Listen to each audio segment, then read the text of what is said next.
basically the system doesn't take place, kids can't engage. So he's been, much to his dismay, he's been called in for today. So he's going to be joining us off and on during the session. Okay. But he's going to have his, he'll be there and he'll be able to log in if he needs to add anything, but his sound will be off so that he can listen and be, informed of the activity. He just, because of today's strange day, won't really be able to be fully here. So I'm sort of, I don't know if he is able to actually respond or not, but this is kind of his intro for when we're up and going. Okay. Thanks for the heads up, John. Sure. I just want to, in case you see the name and no camera screen or anything else like that, it's because, he's literally running around the field. Okay. Can you see me? Yeah. Yes, okay. we can. Yes, to just add on to what John said, I've been voluntold to have to do some things around here. So I will be in contact with us as a group the best way I can. I've got 2 phones, so when one runs out, we'll jump to the other. So if I need to get let back in, just be on the lookout for me. Okay, yes. In fact, Kelly, if that could be your thing, just when Andre goes, to be able to let him, unless I'm the host, if that's the case, I'll be able to. So thanks, good. Andre. Great. Thank you for that heads up. So we ready, Kelly? Looks like we're live. Yes, we are. We're live. All righty. Great. Thanks. Again, nice to see everybody again. And as I was saying, we have a new team member. And Robbie, would you mind introducing yourself? Yes. Hi, I'm Robbie Davis. I'm currently the assistant principal transitioning into principal over at Da Vinci. And thanks for having me here. Yeah. Awesome. We'll be working together. I represent Da Vinci. It's very nice to meet you. Nice meeting you all. Bye-bye. And John, if you guys wouldn't mind maybe going around and introducing yourself so Robbie knows who everybody is and where they work and all that good stuff, that would be appreciated. Absolutely. I'll go first, and team members, as you see fit, jump on in there. So and I'm doing it that way, team members, just because my name's at the top of the list and I'll lose myself in the order if I don't know that goes on. So anyway, my name is John Berkey. I am one of the OEA staff members assigned to assist the Portland Association of Teachers. I've been working with the PAT since 2010. And so I'll be sort of the counterpart to Brian for this team. Hi, my name is Emmy Markowitz. I teach 3rd grade at Vernon School. I am Francisca Alvarez, and I teach 2nd grade at SCAT in the Spanish Immersion Program. I'm Charity Powell, and I'm a special education teacher at Laurelhurst, K-8. I'm Thea Keith. I'm a science and health teacher at West Sylvan, where I worked with Robbie just not last year, but the year before. Was it last year? Okay. Oh, nice. I'm Andre Hawkins. God, what don't I do? Right now I'm playing AD for softball, baseball, track and field, and glad to be here. And I'm Steve Lancaster, social studies teacher at Lincoln High School and the chairperson for the bargaining team. And hi, good to meet you. I'm Elizabeth Teal. I am currently serving as president of the Portland Association of Teachers. And when I'm not doing that, I am a 9th grade English teacher at Madison High School. Hi, I'm Kelly McKenna. I'm one of the associate staff at PAT. Just very in the background. Hey, I'm Peter Brogan, one of the other Uniserv consultants. I'm just in the car right now, but I will be joining you guys by my computer shortly, so stay tuned. Thanks, Tiffany. Hi, everyone. Musan Chi. I'm one of the other Uniserv consultants. Okay. Great. Thank you, everybody. Appreciate that. I think we caught everyone, so thanks for that. Could we actually run through your team, because Musan is new-ish to our team and may not know all the players on involved here. Yeah, absolutely. I'll go ahead and start. I'm Brian Hungerford, legal counsel for the district. I was part of the reopener bargaining, I guess, impact bargaining, whatever you want to call it. Whatever, yeah. So I'm just looking, Emily, you're the first one on my screen, so if maybe you can go ahead and go. Sure thing. Emily Leonard, I'm with the Employee and Labor Relation team. Kathleen. Hi, Kathleen Elwood, Area Senior Director. I support K-8 and K-5 schools in the Lincoln and Franklin clusters. Thank you. Sharon. Hey, Lusan. I'm Sharon Reese. I'm the Chief of HR, and I've heard your name, but I don't think we've worked together yet. So it's nice to meet you virtually. Sean. Hi, Sean Bird, Chief of Schools. Claire. Hertz. Hi, Claire Hertz, Deputy Superintendent of Business and Operations. Lisa. Hi, Lisa Rogers with Employee and Labor Relations. Last but not least, Claire Skelly.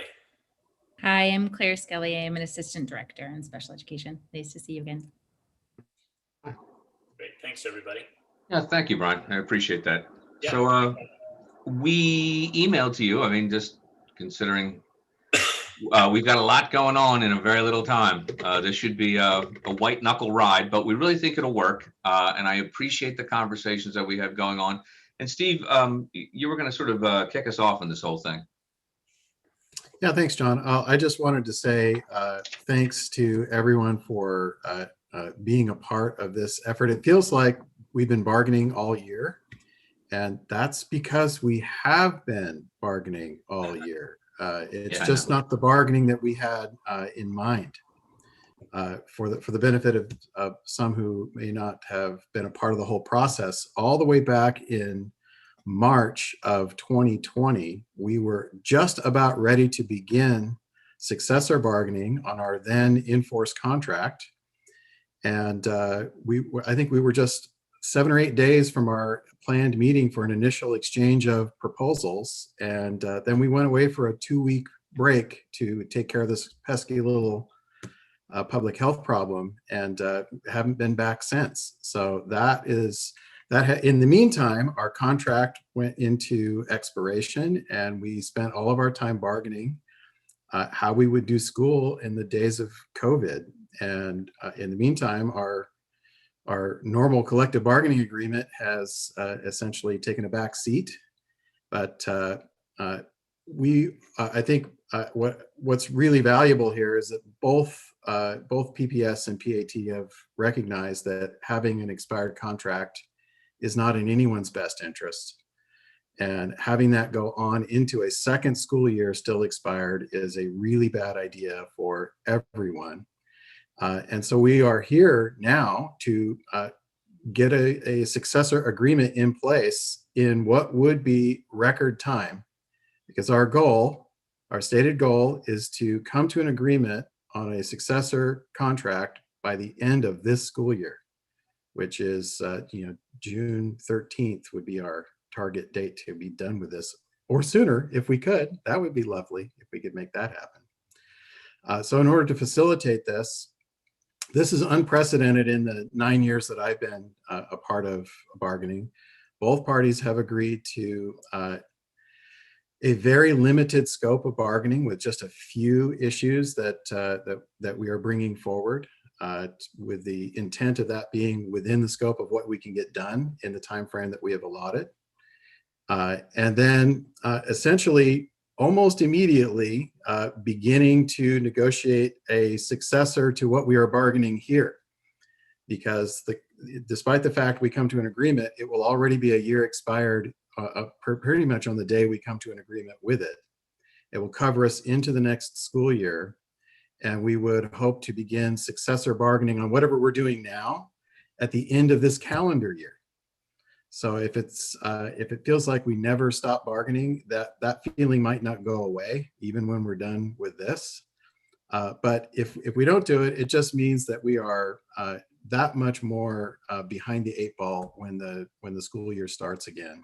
And that doesn't serve us well, that doesn't serve our students well, it doesn't serve the community well. So I really appreciate everyone's mutual commitment here, and I believe it is a mutual commitment to getting this done expeditiously and fairly for both parties. So thank you for that. And John, you have the ground rules that we had discussed earlier to share. Yeah, and John, before you do that, I mean, I'd echo Steve.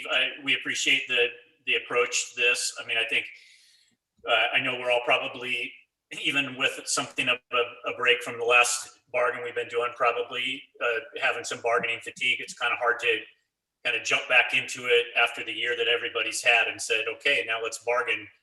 But I mean, I think we're hopefully warmed up from that prior bargain, and we can kind of hit the ground running. And yeah, people probably didn't think it's a lifetime appointment when they get put on the bargaining team. Yeah.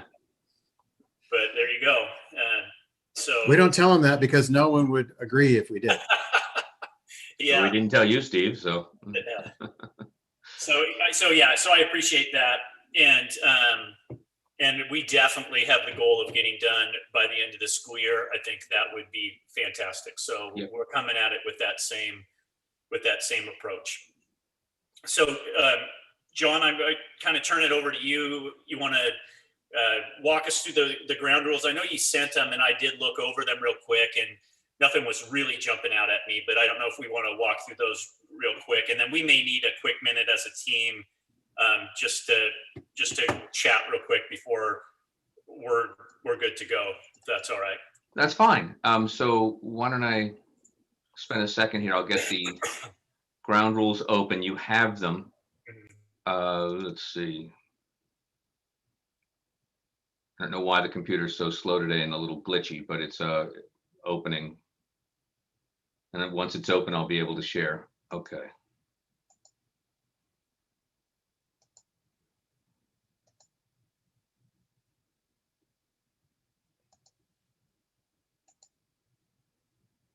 Okay, can everyone see?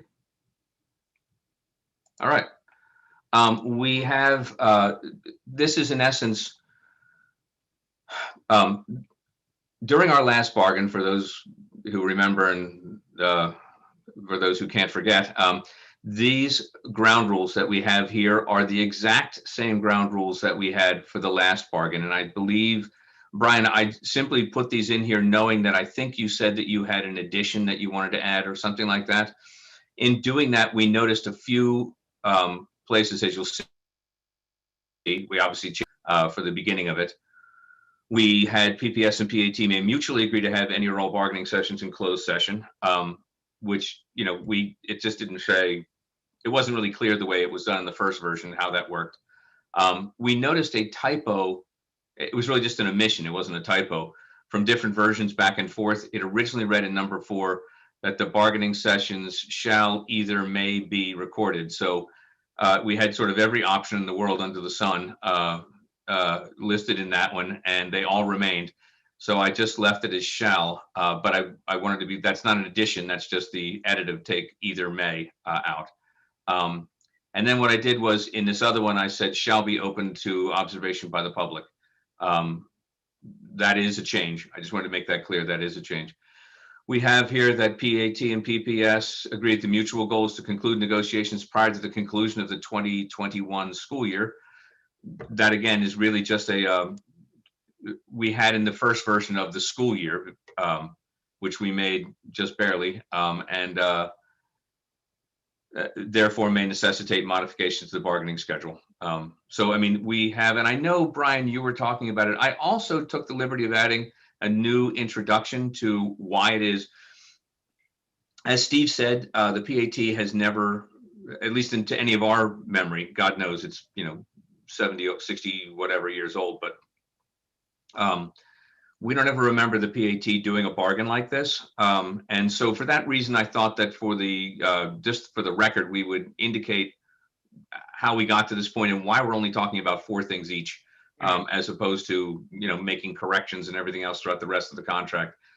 So there you are. I put in there one paragraph that says that the association has agreed to limit its proposals to COLA increases, to an adjustment in the early retirement incentive language, clarifications and modifications of the overload language or overage language, and a set of limited proposals addressing recruitment, support, and retention of educators of color working in Portland Public Schools.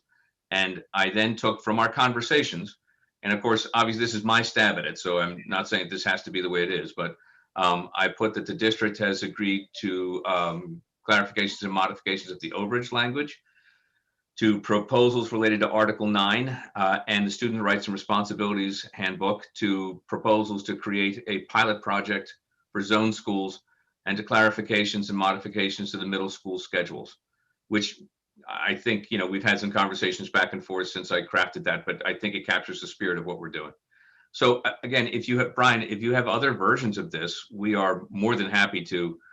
That's just the, you know, first crack at it. So yeah, no, I mean, I think you did what I would have done and was contemplating, which is starting what we had been using for the bargaining that we had been doing previously. So I don't see anything missing here. I do want to just touch base with the team real quick on the description of our issues, just to make sure that sure that is right to everybody. And then I didn't know, you know, what's your thought? I don't even know if we need a ground rule around it. What's your thought of everything that's not touched by one of those topics? Are we going to go through and TA all of those articles at the outset, or how do you want to handle that? You'll see as we move past the ground rules here into the first proposal, I believe somewhere along the line I have that don't I have in here somewhere that all other so all articles in the existing collective bargain not directly altered by this agreement remain in full effect. Okay, thanks. I just put it in the ground rules. Yeah. You know, actually, I put it in that because I made these first before we started working on the actual proposal itself. But I mean, we could easily move that to an opening statement of the proposals if it would help both parties move forward, or at the end when we're all done.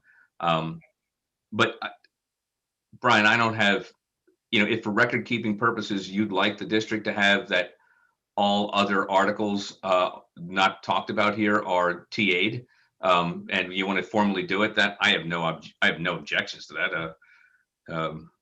If we can do it in a statement like that, that's fine too. I don't really care. Okay, great, thanks. I hadn't read carefully enough to see that you had it covered there, so it may be that just works just like it is. But that would be probably the other piece that I'd want to just touch base with our group real quick. Sharon or Lisa, do you have anything that jumps out at you that you have questions about for clarification on this draft? No, it's familiar looking language, so I don't have any questions. Okay. John, I think that we'll need just a very sure, of course. I can't imagine it being more than 10 or 15 minutes. So this seems like a good time to do it, just so we can then move this thing off to the side, if that's all right with you. That's fine. If that's, okay. Yes. All right, why don't we plan on doing that? And I'm going to say we'll be back at 2:40. Okay, great. And when, you know, whatever the pace of changing that is, we didn't talk about, you know, who's at bat first or anything like that before this meeting, but we do have a proposal ready to go. And when we're done this, we'd like to propose. And so great. We'll go from there, if that's okay. Yeah, I appreciate that. That sounds great. All right, great. Okay, we'll see you in just a few. Sounds good. Bye. What time? Oh, I'm sorry, Brian. Lisa, what time are we back? 2:40, John. I think we said it'd be about 10, 15 minutes. Yeah. Okay. Yeah, he said 2:40. You know the system. If you need more time, please text, and I'll see you all at 2:40. Thank you.